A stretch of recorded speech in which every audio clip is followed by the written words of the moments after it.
Welcome to the ARKHAM Sessions. I'm Dr. Andrea Letamendi, and I'm joined by my co-host, Mr. Brian Ward. Hey there. How are you doing? Doing very well. How are you? I'm doing well. I actually wanted to start the episode off today by reading a really nice email that we got since the last episode. Really nice email. We should definitely read that. Oh, we don't want to read any of the mean emails. I'm all about nice emails.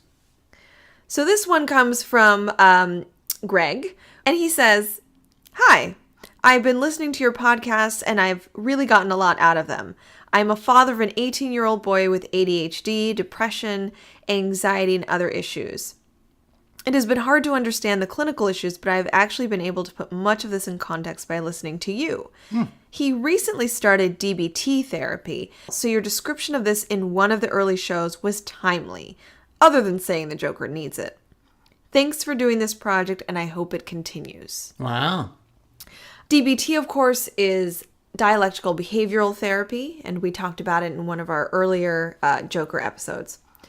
Greg goes on to say in a follow-up email, "Are you going to San Diego Comic-Con this year? I take my son annually, and it has been a good bonding experience. For whatever it's worth, you do a much better job explaining the diagnosis of the issues you discuss than most, if not all, the doctors, therapists, etc. we have used."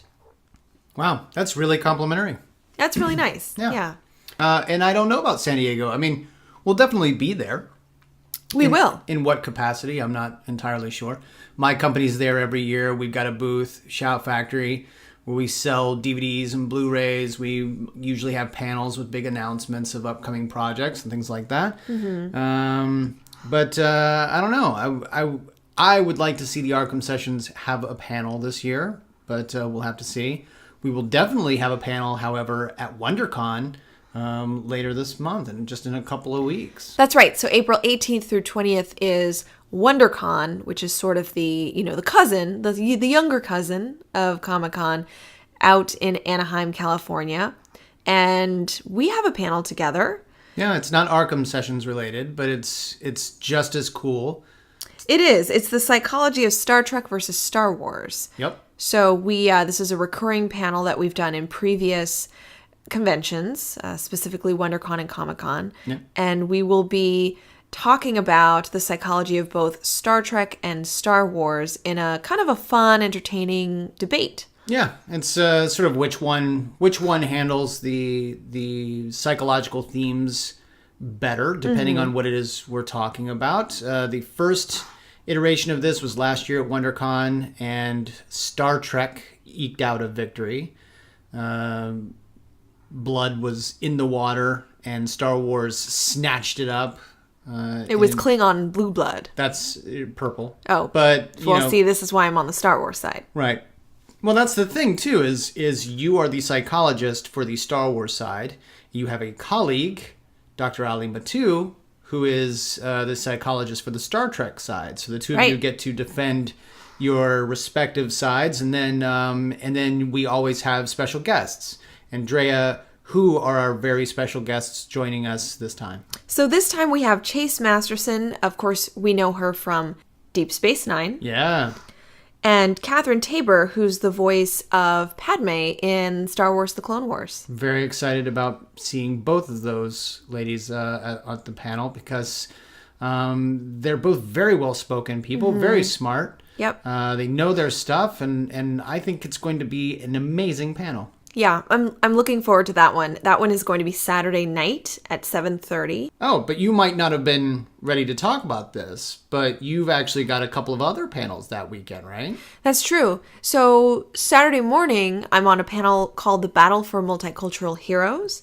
And that will be a panel discussing, basically celebrating and discussing diversity in superhero comics, and of which there's plenty. Right. Lots to talk about. Well, clearly a lot of times, this is actually another recurring panel. It was done at Comic-Con.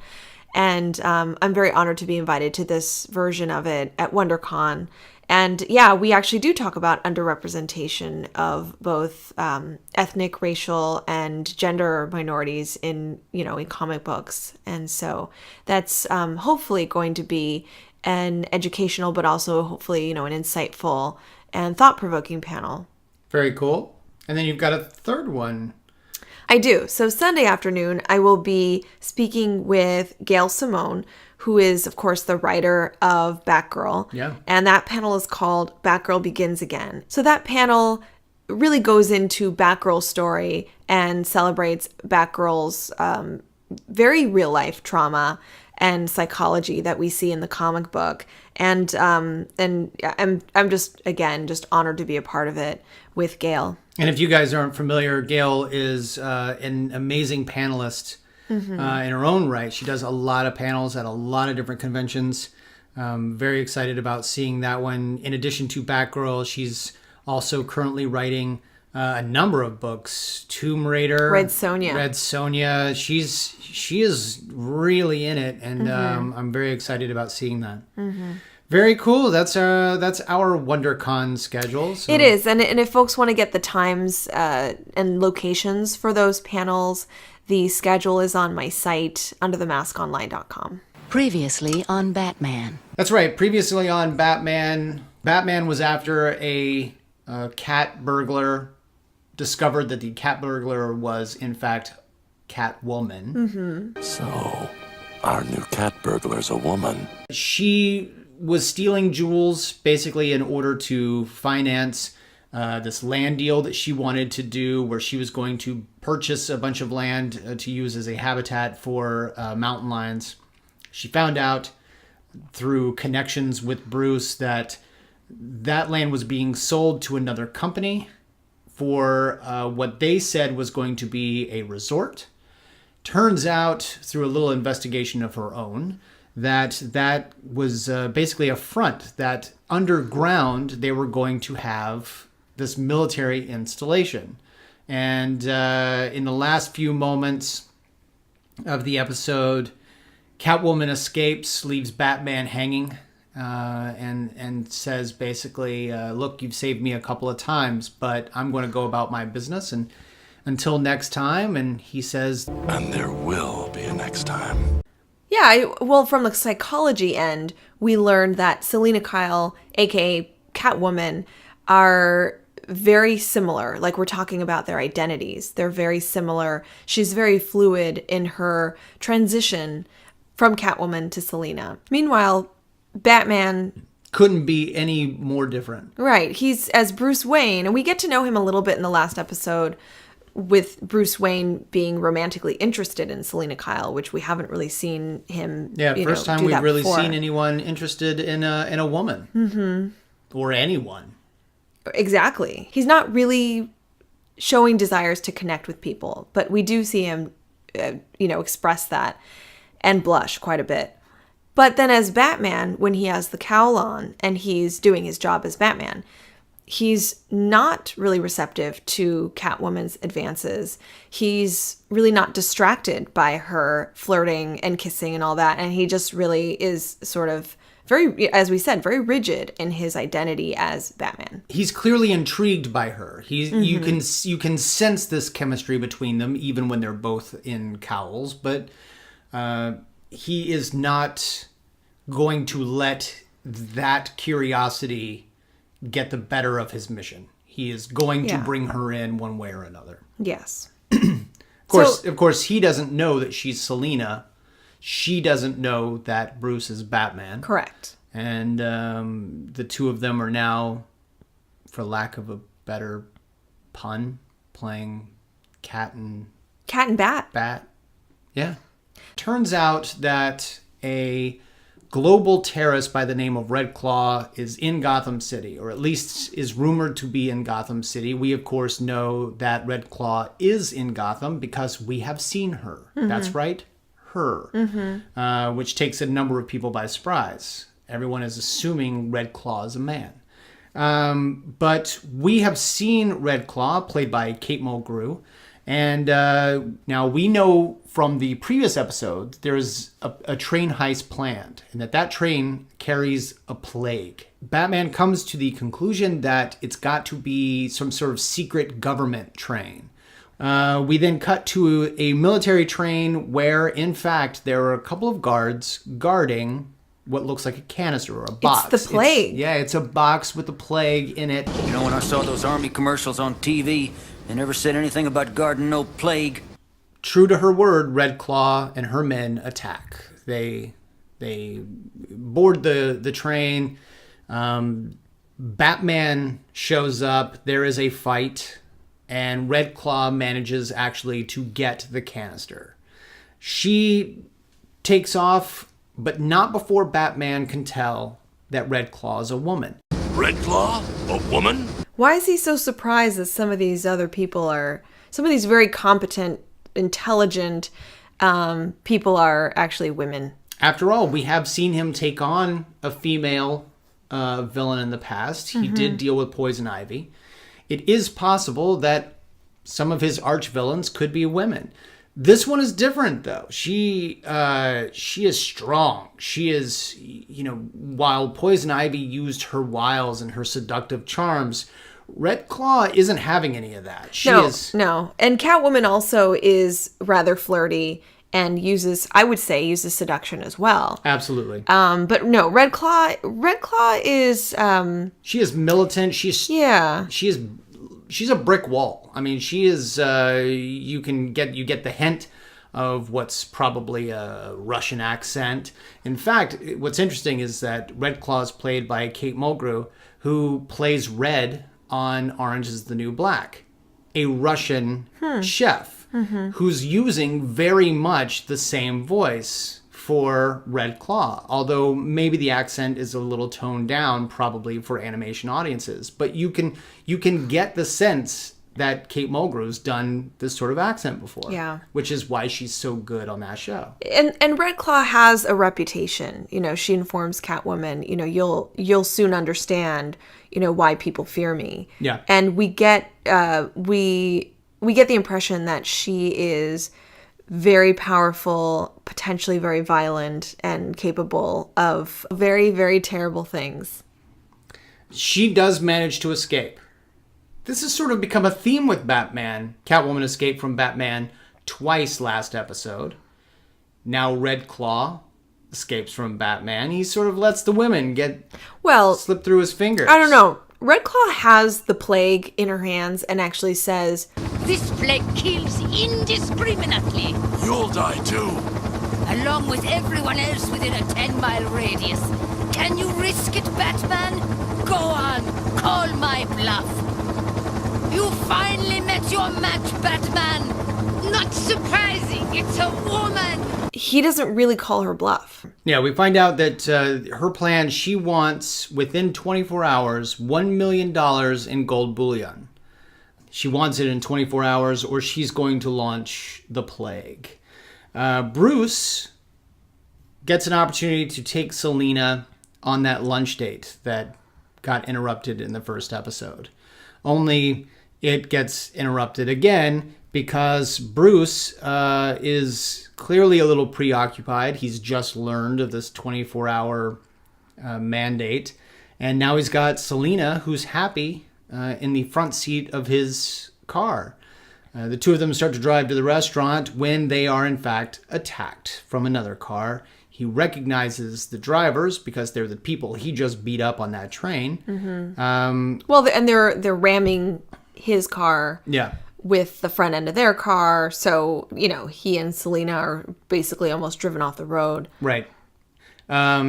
Bruce, at this point, if I were Bruce, I would suspect that they know who I am because you've got Selina Kyle in the seat next to you. Presumably, she has nothing to do with this. He just beat these people up on a train, and now they're attacking his car. I don't know. My first instinct is, somebody knows who I am. Mm-hmm. Turns out they're after Selina because she knows about the military installation. She has successfully escaped. They know who she is, right? And they're after her. Bruce, through evasive maneuvers and some pretty good driving. Actually, this is the part that seems a little weird to me. Their car goes off the bridge into the water below. Bruce of course, Batman doesn't kill,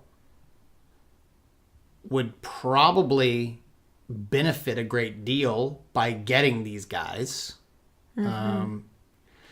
continues to drive, and even cracks a joke. And those guys, of course, are alive at the bottom. Right. They swim out of the car and we see them head towards the bridge. Right. So we know that they survived that crash. Yeah. But Bruce is not at all concerned about their well-being, and even cracks wise as he drives away, which seems a little unlike Batman. Where'd you learn to drive like that? Oh, I've been going to the Paris Grand Prix for years. You know, one of these days I think I'll enter it. Well, I see what you're saying, but he is on a hot date. It is true. He is on a hot take. And he has at least once he has basically been prevented from spending some quality time with Selena. So I think that he wants to... He's not going to let this keep them down. No. Except it does, because then they spend the rest of the day in the police department. He spends time with her. Right. Giving a statement, filling out paperwork. They leave, takes her home. Bruce offers to help Selena.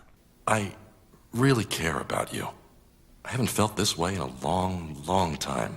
We can see him open up a bit and show his vulnerability and it really demonstrating and expressing that he's willing to be a part of her life, really.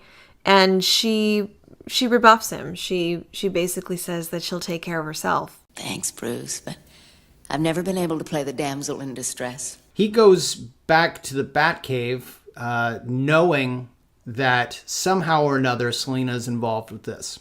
Rather than jump to the conclusion that the people he just beat up knows who he is, he knows for a fact that they must know who Selena is and that somehow she is involved. Alfred finds an interesting hair on Bruce's jacket, and it turns out to be a cat hair, but one with a color that Alfred has never seen on a cat, which seems odd because we've seen Isis, the cat, and it was black. Mm-hmm. Kind of a standard cat hair color. Mm-hmm. This intrigues Bruce. I think he puts it together quite quickly. Absolutely. Her cover's blown. Alfred says he's never seen a cat hair of this color. Batman responds. Batman has. Batman refers to himself in the third person in this. Well, like we said, he does take the two personas as Three if they're personas. the three personas as if they're separate. So when he needs to be Bruce Wayne for social and political reasons, he's Bruce Wayne.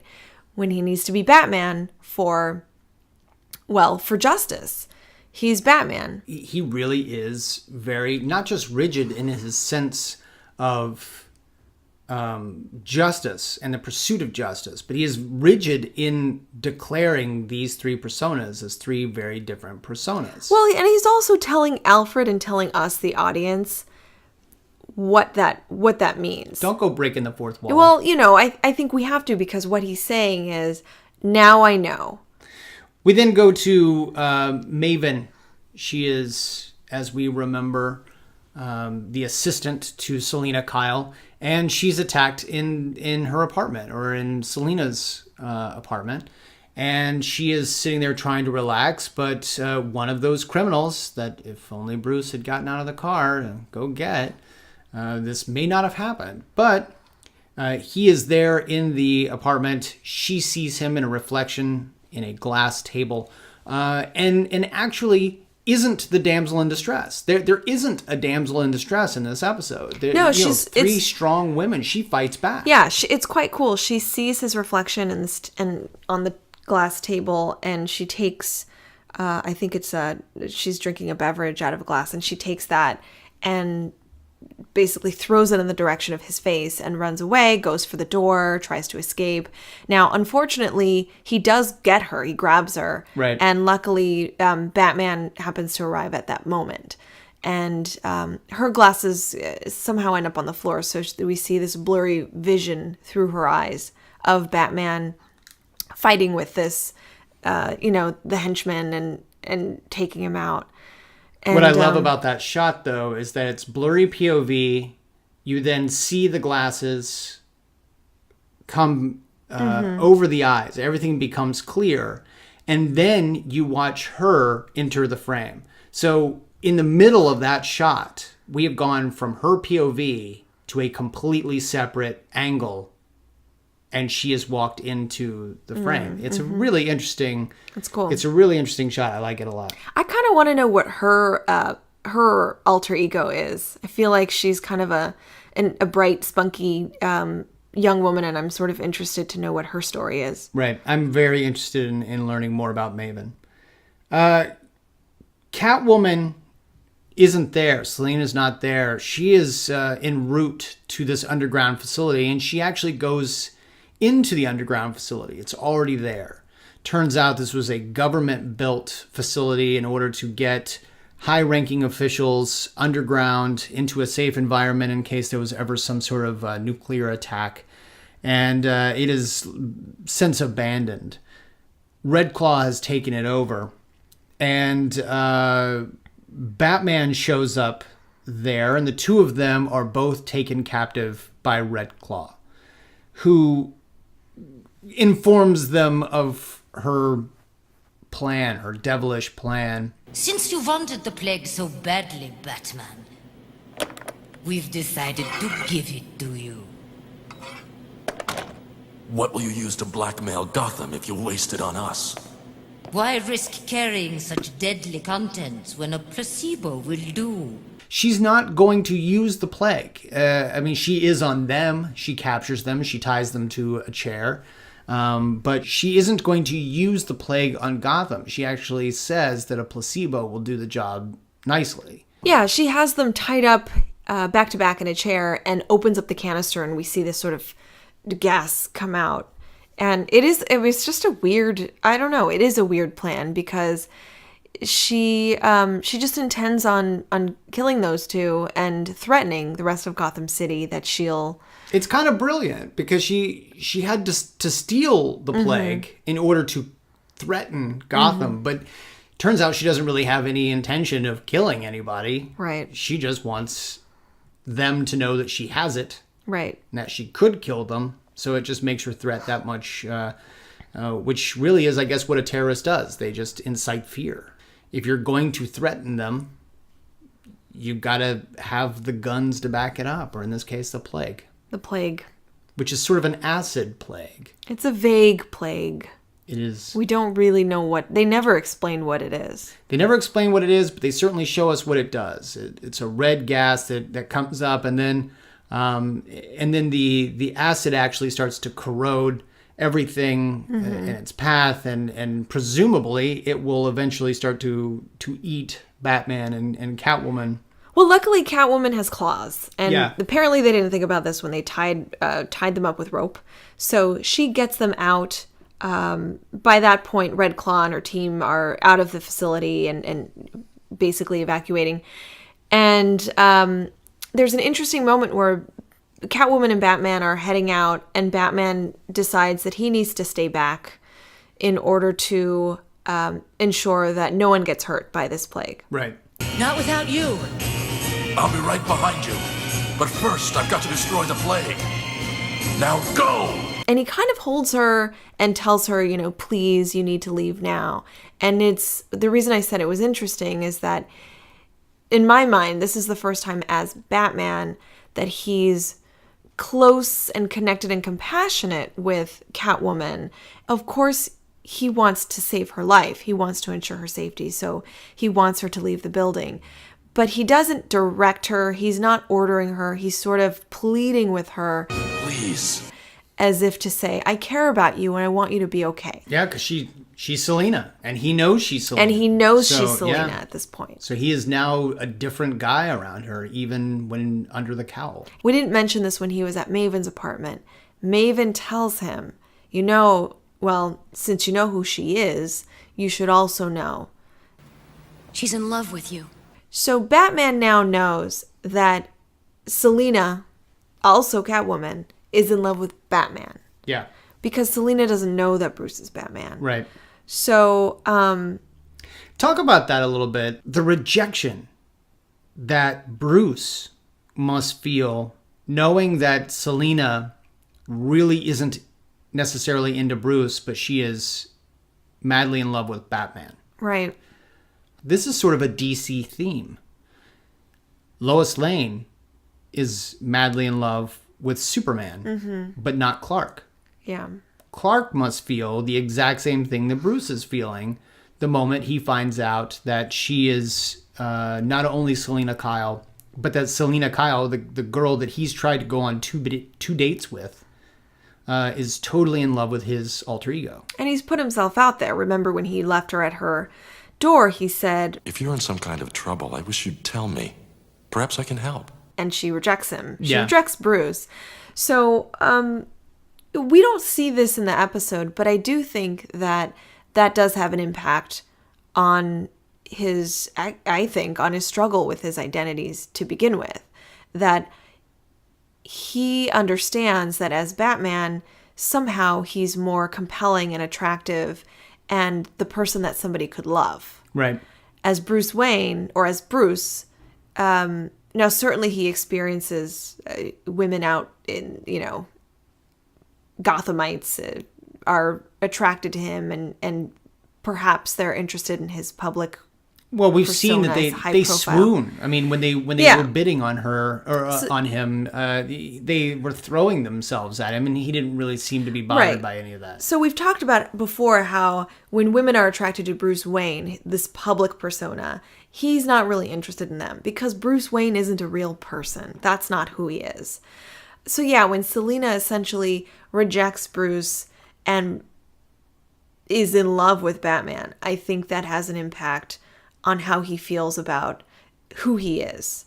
He now sort of sees that their relationship almost has to be exclusively Batman Catwoman and not Bruce Selina. And Bruce might feel there might be this acceptance, like, well, Bruce is unlovable, right? There could be some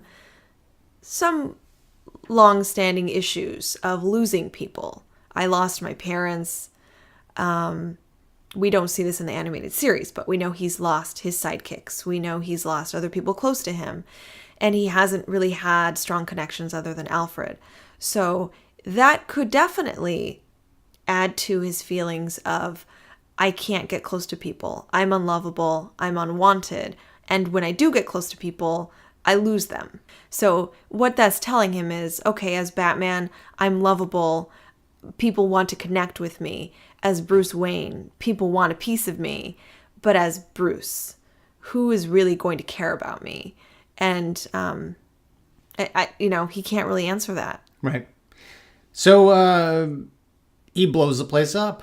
He blows the installation up, really setting Red Claw off. She finds Catwoman and begins to basically pummel her. She starts beating her up. Until a mountain lion attacks her. These were the mountain lions that Selina wanted to protect on this piece of land. It tackles Red Claw to the ground and basically lets it be known that the mountain lion is protecting Catwoman. And It's a great scene because out of nowhere, this mountain lion attacks Red Claw and then pins her down and doesn't let her move. And then Catwoman looks up and Batman is seen just standing there watching them from, And we don't know how long he'd been watching. I think the whole time. He could have been watching Red Claw go to town. He was watching a girl fight is what was happening. But, we see her, she looks up and he's there and they connect. And as you said, the facility is just, the entire place goes up in flames. Yeah. It's just gone. Yeah. And Commissioner Gordon, basically says, well, we've wrapped this up. Almost.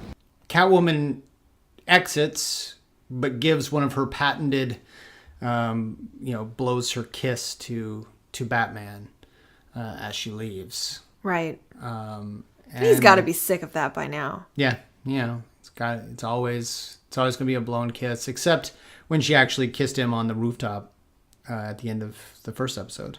Well, no, what I mean is that he must be resentful that she's being so flirty with Batman, and he's sort of still dealing with the idea that as Selina, she won't be into Bruce. So the next thing we see is Catwoman in her dark apartment, and of course, who shows up?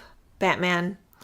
And they have this interesting exchange because, I don't know, I got the sense, I remember when I first saw this, that he's going to profess his love to her, or they're going to have this moment, but instead he handcuffs her and he's going to take her in.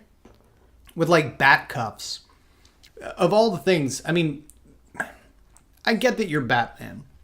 I get that you've got gadgets and that you've got weapons and things like that, but do the cuffs really need to resemble the bat? Yes. In some way? Yes, they do.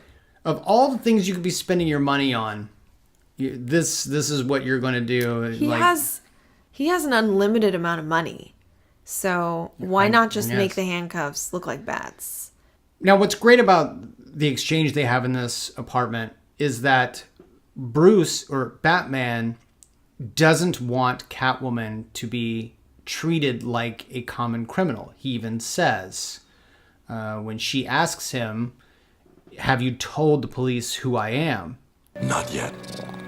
Why not? I didn't want you taken away like a common criminal. And then she says, "Oh, so you do care." And what's amazing is his response. More than you will ever know. So Bruce is totally hung up on this girl. But that rigidity is still there. In that he's got these feelings for her, but she still has to be taken in. I think he wants what's best for her. He knows it's better for her in the long run to potentially get maybe a short sentence and, maybe get some kind of rehabilitation. He certainly wants her to be treated better than the other, Gotham villains that he's used to dealing with.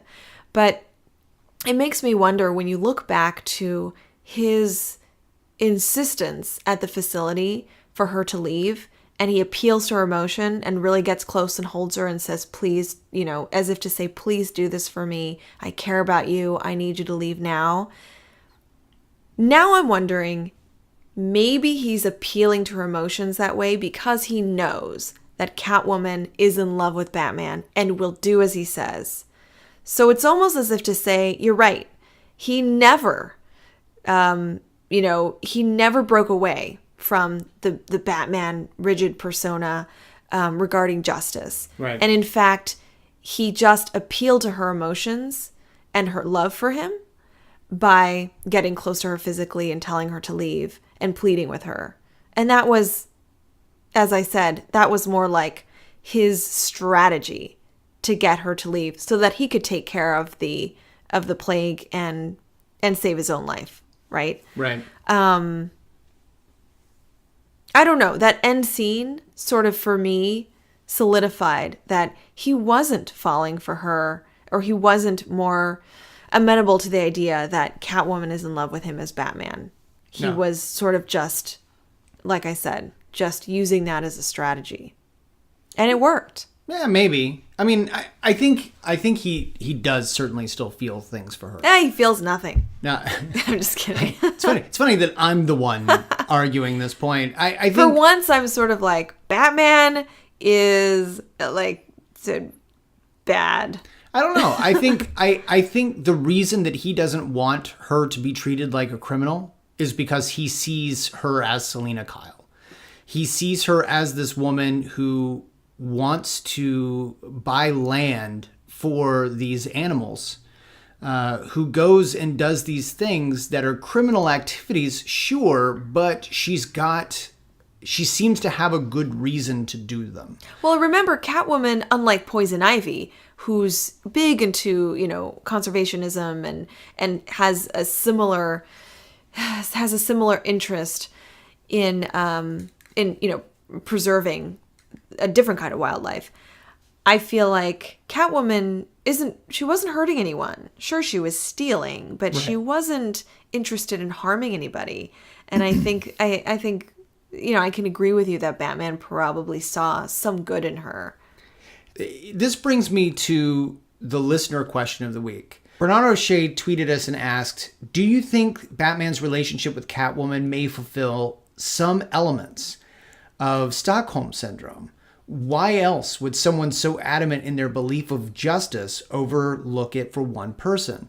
And I think, I'm not the psychologist here, but I think, for starters, I don't think it's Stockholm Syndrome. For those who don't necessarily know what Stockholm Syndrome is, it's basically when a hostage starts to either sympathize or empathize with one of his or her captors or multiple captors. This has actually been done multiple times. And it's been demonstrated or found in a number of different really important cases, right? Yeah, I mean, the reason it's called Stockholm Syndrome is because there was a bank robbery in Stockholm, Sweden. And this bank robbery, actually, the robbers took hostages in the bank, and it lasted for, I believe, 6 days. And over the course of that 6 days, the hostages and the bank robbers developed some sort of bond in that when everything was over, the hostages actually defended the bank robbers. Mm-hmm. Like they didn't want them to get into trouble. Yeah, like they were very keen on. They were sort of at this point on the bank robbers' side, and it developed the name Stockholm Syndrome. That that idea of Stockholm Syndrome comes from this need to be safe and protected. So we have a number of different basic needs as humans, and one of our needs is to be safe. And to be safe from harm. And I feel like when we think about those cases where Stockholm Syndrome occurred, it happened because over a period of time, the person or people being held captive knew and understood that their ability, their need to be safe was hugely dependent on a person with a weapon or holding them hostage, so to speak. So you develop a relationship with that person because of that need and because of that. Certainly there's fear involved, but also that dependency. Well, I don't think it's Stockholm Syndrome because I don't think Batman has, for starters, he's not been held captive by Catwoman. He is not allowing this bond that he has with her through these negative events to affect his judgment. I think what is actually affecting his judgment is his feelings for Selina. Mm-hmm. He knows Catwoman for who Catwoman is. And he knows that he's got a huge crush on this girl. I mean, I can't imagine, I'm telling you right now, there have been instances where I have had crushes on someone and I have been willing to overlook things in those early stages of a relationship or whatever, where you just sort of let that go. And he doesn't overlook it. He still handcuffs her at the end and takes her into the police, but he does it in a way that is personal. He does it in a way where it's like, I am going to be the one that does it. I'm not going to let them treat you like a cat burglar. Yeah. And I still see at the end of this episode a greater link emotionally to a human being between Batman and Catwoman than I have ever seen Batman or Bruce or anyone else give to anybody else, including Alfred. Well, I'm shocked to hear you explain and describe a well-adjusted Batman. You're coming around. No, there's a first time for everything. There's a last time for everything. And I do think that Catwoman is probably the exception to the rule, at least until we get a little further down the road and we meet someone else. Ooh. You're not allowed to. We're not allowed to talk about that. I know. He's not, and you're right. We finally see him physically hold somebody, plead with them, ask them to spend more time with him, ask them to let him in their life the way that he did with Selena. We don't really see him do that with anybody. So you're right. He cares about Alfred. He cares about Dick Grayson. He just doesn't, he's not exercising that affection, that connectedness. He's a bit standoffish and distancing. And, he's certainly more invested in his work as Batman than to invest in those relationships. So this is the exception. This is the time that we actually see him do that. And the sadness of this episode isn't more clear to me in the sense that, he has to arrest Catwoman and turn her in. And he says goodbye to that potential relationship. Right. He doesn't get to have that. He's Batman. He doesn't get to have that kind of closeness as much as he wanted that. And he realizes that he wouldn't have it anyway. He wouldn't have it as Bruce. He would only have it as Batman, and he just can't have that relationship with someone that he's constantly pursuing for criminal activity. I think it's probably time to admit that occasionally in the course of these episodes, we will have to come out of an episode and say, everyone was working on a pretty nominal level. Well, I mean, that's a great point. We can have an episode where we don't necessarily discuss a particular mental illness or disorder. We can have an episode where, we're not struggling to kind of understand bizarre behavior. I think that most of what we saw in this episode was straightforward. And sure, there is still psychology there because now we get more in-depth dimensions and different characteristics that we're putting together like pieces of a puzzle. So it's more information than we can start to understand Batman better. So it's not a loss. No. And, while it's not exactly helpful for a podcast about the psychology of Batman the Animated Series, I still think The Cat in the Claw is a good two-parter. It's a good story. It's sort of fun to watch Batman having these emotional ties to Catwoman. And I think that's the way to look at it, too, that when you look at the episodes prior to this episode, he is vastly different in his, like we said, his reaching out to somebody, his asking to be in someone's life, his connectedness, and his desire to be, to have what other people have, relationships. So I think it's I think it stands, the last 20 some years. And I think certainly it's valuable as far as what we've been talking about. I'll be interested to see, not that I expect anything to change, because again, we're working from a writer's Bible, and at the same time, we are dealing with many different writers. But I'll be interested to see if Bruce changes a little bit after this episode, if he becomes a little more accessible to people, or if we're going to stick to that rigidity. Yeah, we'll see. So what is next? Next, we have See No Evil. This is another one of those classic stories where your villain is invisible, and you've got to deal with that. So it certainly has a good opportunity to talk about maybe even a little further into what it's like to be unseen or unnoticed or hiding behind a mask of some kind. Mm-hmm. That anonymity piece. Yeah, that what can you do? So that one should be pretty interesting. That's next week. Until then, you can follow us on Twitter. We are at ARKHAM Sessions. I am at bward028. Drea, where can they find you? I am at Arkham Asylum Doc. You can also email us. We are arkhamsessions@gmail.com. You can also email Drea at her website, underthemaskonline.com. And you can sort of find us there. You can like us on Facebook. Definitely interact with us. Yeah, so thanks to Greg for that really nice email. Definitely. Again, we do read all the emails, and we're certainly interested in what people have to say. And thank you to Bernard O'Shea for his question this week. Until next week, I'm Brian Ward. I'm Dr. Andrea Letamendi. And we are the ARKHAM Sessions.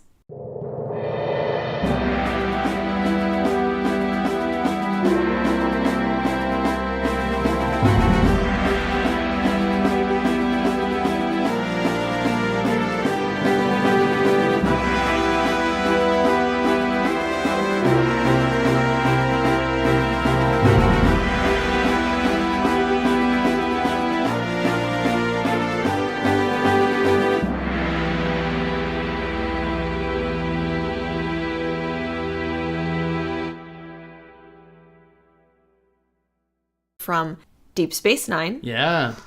And Catherine Tabor, who's the voice of Padme in Star Wars The Clone Wars. Very excited about seeing both of those ladies at the panel because they're both very well-spoken people, very smart. Yep.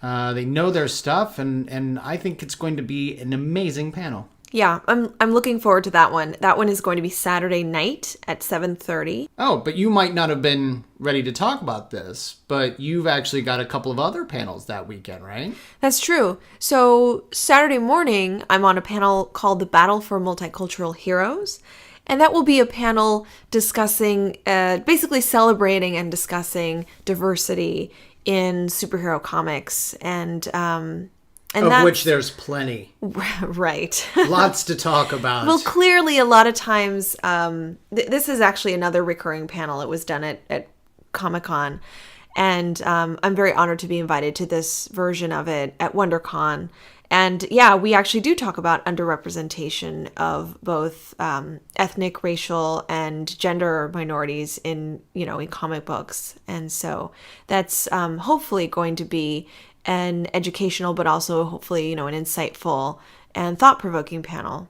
Very cool.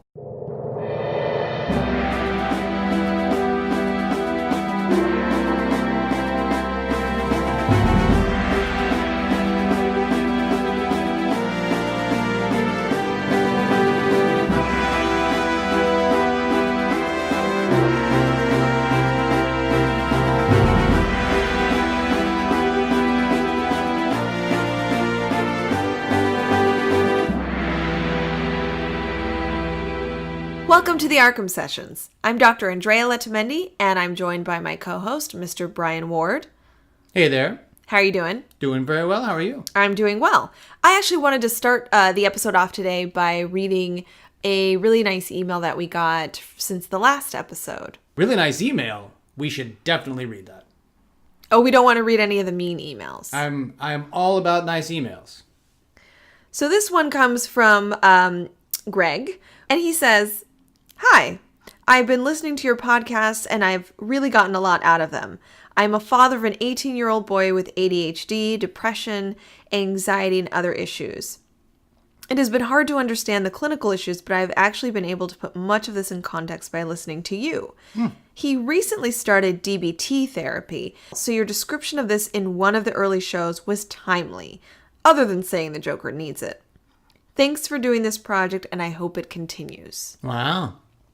DBT, of course, is dialectical behavioral therapy, and we talked about it in one of our earlier Joker episodes. Greg goes on to say in a follow-up email, "Are you going to San Diego Comic-Con this year? I take my son annually, and it has been a good bonding experience. For whatever it's worth, you do a much better job explaining the diagnosis of the issues you discuss than most, if not all, the doctors, therapists, etc. we have used." Wow. That's really complimentary.